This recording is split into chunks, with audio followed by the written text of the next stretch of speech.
Hello friends, my name is Ari Ferger and today I'm going to talk about Sunna, the Nordic goddess of the sun. Now, I know some of you are here to watch videos with a more academical background and supported by sciences. But speaking as an archaeologist, when we come across certain artifacts related to religion and spiritual contexts, we really have to understand why and how our ancestors worshipped the gods, what was the true purpose. We have to try to enter in our ancestors' minds as best as we can to understand these things, to understand what's in front of us when we exhume artifacts related to spirituality and religion. So that's why I am here in this channel also talking about the gods. So let's do this. Sunna, or Sol, is the Nordic goddess of the sun. She rides across the sky on her chariot pulled by two golden horses, Halsvin, very fast, and Arvakar, early rising. Sunna is the very symbol of the sun and its power, and as you might have guessed, her gifts to us are exactly the same emotions and feelings the sun gives us, such as energy, motivation, enthusiasm, happiness, warmth, joy, and so on. I know that there are people who don't like the sun or its light, but I'm also talking about the emotions and feelings the sun gives to the land itself. The sun gives power, energy, vitamins, health. It helps in the creation of life and in the growth of all living things. So disrespecting the land, the natural environments and the world itself is disrespecting life, and that is something this goddess will disapprove. So obviously, as I have said before, the powers of this goddess are related with the power of growth of all living things, especially plants. This goddess belongs to a group of northern sky gods. And just take in mind, for instance, our daily actions towards the natural environment and the pollution we make that might harm the ozone layer, which unfortunately is still a problem very present, is a great disrespect towards this goddess. Not just this goddess, but to the other sky gods, not just from the Norse pantheon, but also to the other gods, the other sky gods of the other pagan pantheons. Sunna is the very light that warms the hearts of those in need, so she can be called upon to give you energy, motivation, and enthusiasm, and all the feelings those motivations give, such as happiness and joy. So she is the light in the hearts of those who lie in the shadows and in the cold emotional depression. So she can be called upon by those who are trapped in such melancholic conditions and in sadness. Now imagine the importance this goddess had to our ancestors, to those people who worked in the fields harvesting their crops, to the people so attached to the land. The sun and sunny days gave life to both animals and plants, which give sustenance to mankind. Now imagine the northern parts of Europe, where most of the year it's winter, it's cold, it's snowing, and only a few months of sun and the warmth of the sun and bright days. So this was something to praise, something to worship. It was something that was really important to our ancestors. The sun and the gods related with the sky and the energy and the power of the sun. For instance, we have that mythological account, Norse mythological account, about the giant who comes to Asgard to build that great wall. And he tells the gods that he will build that wall in just 3 seasons. He just needs one winter, one summer, and another winter. Obviously, our ancestors had their yearly festivities, all the equinoxes and all the solstices.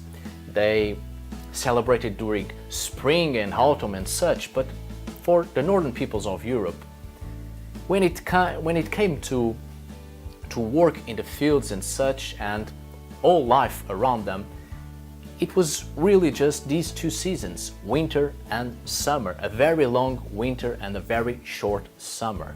So the sun and brighter days was really important to our ancestors from at least Northern Europe. Even if you don't like the sun and its brightness and its heat, just like myself, I can't go out there without getting my ghostly pale skin completely burned, completely red, and the brightness of the sun really hurts my eyes. But we have to take in mind the harsh conditions in which our ancestors lived during winter. So the coming of the sun really gave them vitality. The power and the energy of the sun really empowered them, thus creating better and healthier communities. Now, I have said this before in other videos. It is a curiosity, and maybe if you think about it, it's not a curiosity at all. But the English term for the sun, well, it's sun, and it comes from the goddess Sunna. And other Nordic countries, Scandinavian countries such as Norway and Sweden, the name for the sun is Sol. And so is in the southern countries of Europe, such as Portugal and Spain, where the name of the sun is also Sol. So, as you can see, as we can all see, the sun was really important to our ancestors for all over Europe and, of course, outside Europe, in other continents. And I've also said this before, but the sun is female in Northern Europe, and in Southern Europe the sun is male. But this only happened with the Romanization of the southern countries, and after that the Christianization of the countries. And as I've told you, in Portugal and Spain the sun is still called Sol.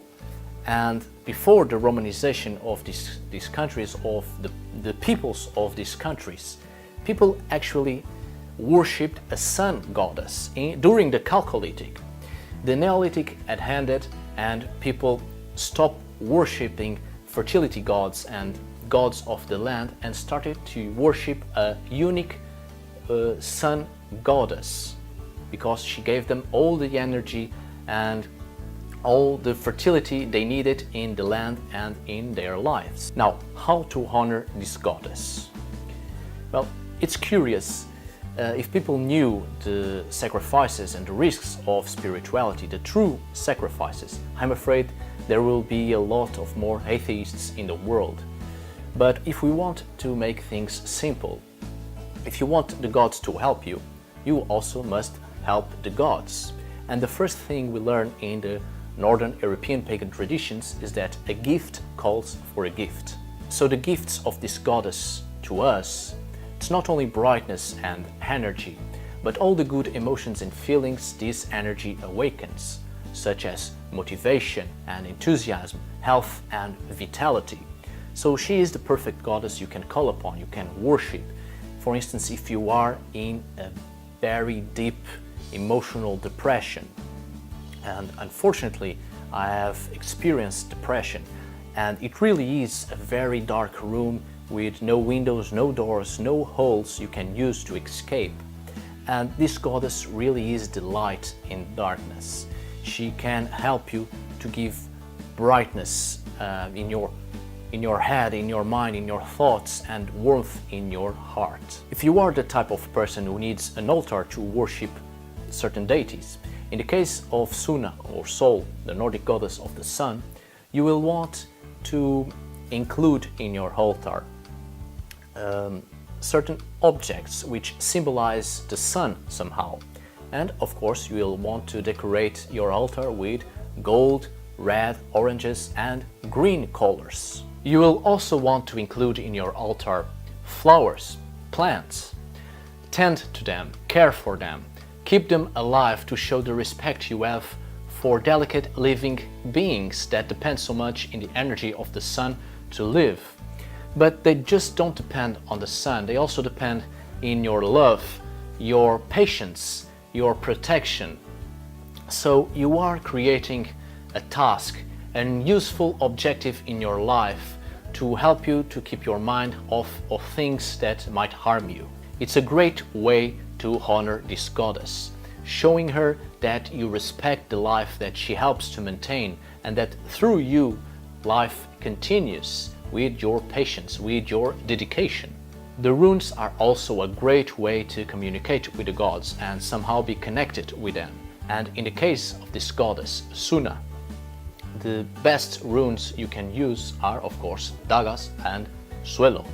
If you are the type of person who likes to give offerings to the gods, in the case of this goddess, you would like to gift her to give offerings of fruits and drinks made out of fruits. Never forget that this goddess was very important to our ancestors, as well as all the other gods associated with the sun.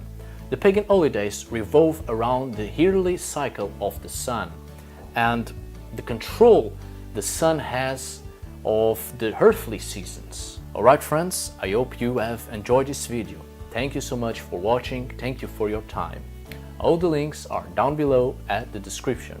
See you on the next video and, of course, tack för idag!